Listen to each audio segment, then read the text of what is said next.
A brand new Scott Pruitt scandal just surged into the national spotlight. Someone really needs to cut up Scott Pruitt's government credit card before he single-handedly thrusts the national debt far past the quadrillion point. The account manager at the Tiny Jewelry Box, a retail store which bears the self-appointed title of Washington's premier destination for fine jewelry and watches, was set to expedite an order of a dozen customized silver fountain pens, each bearing an inscription of the Environmental Protection Agency's, EPA, seal and the signature of its fiscally responsible leader, Scott Pruitt.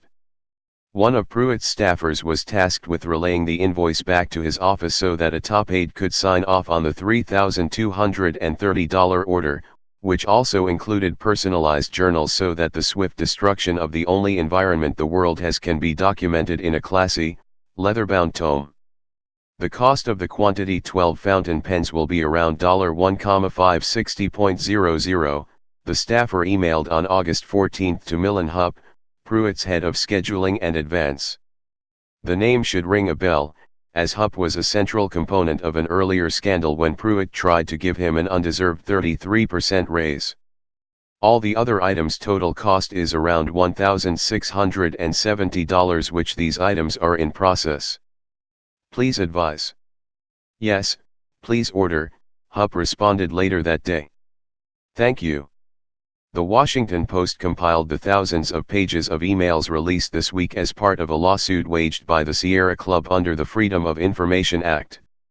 The exchanges further highlight the gaudy, overpriced taste of the EPA chief, who is inexplicably still employed after wasting taxpayer dollars on paranoia-induced expenditures, like 24/7 security detail, a $43,000 soundproof booth for his office, or first-class travel so as to not be bothered while in flight, just to name a few. Pruitt has taken the Trump tactic in rationalizing his expenses, blaming the issue on failures to curb excess already inherent within the agency.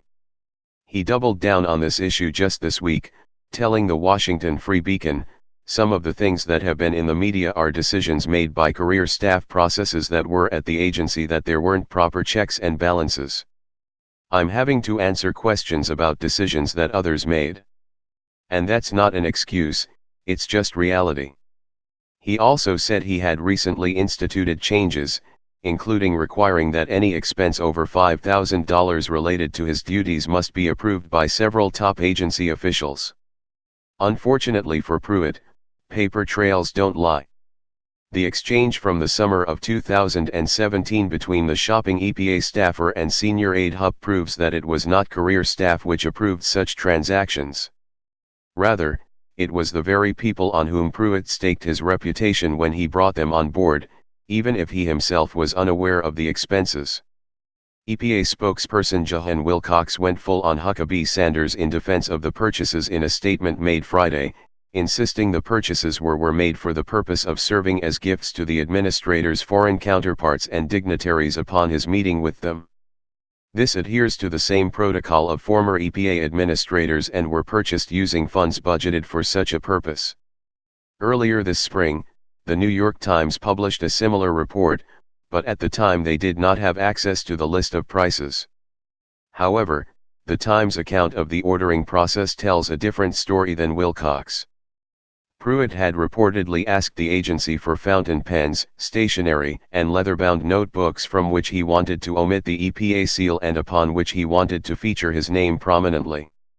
The seal ultimately made it onto the pen, but still, the request reads more like items intended for personal use or, if truly intended as gifts, were meant as a self-indulgent display to leaders around the world. The same article also reported Pruitt wanted to change the agency's challenge coin, a souvenir piece handed out by civilian and military leaders in the government.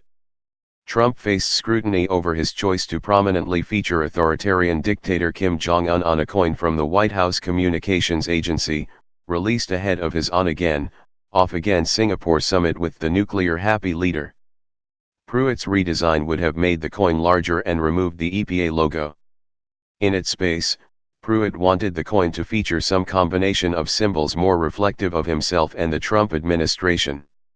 Among the possibilities, a buffalo, to evoke Mr. Pruitt's home state, Oklahoma, and a Bible verse to reflect his faith, according to the Times.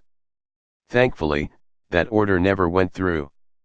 The last thing the very non-secular United States needs is another government-sanctioned bauble with a reference to a higher power. At the end of the day, these particular expenses are paltry compared to his other purchases.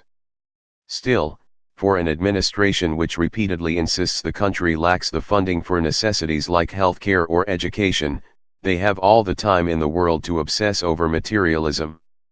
That's just what happens when an out-of-touch billionaire is plopped into the Oval Office only to surround himself with his out-of-touch billionaire friends.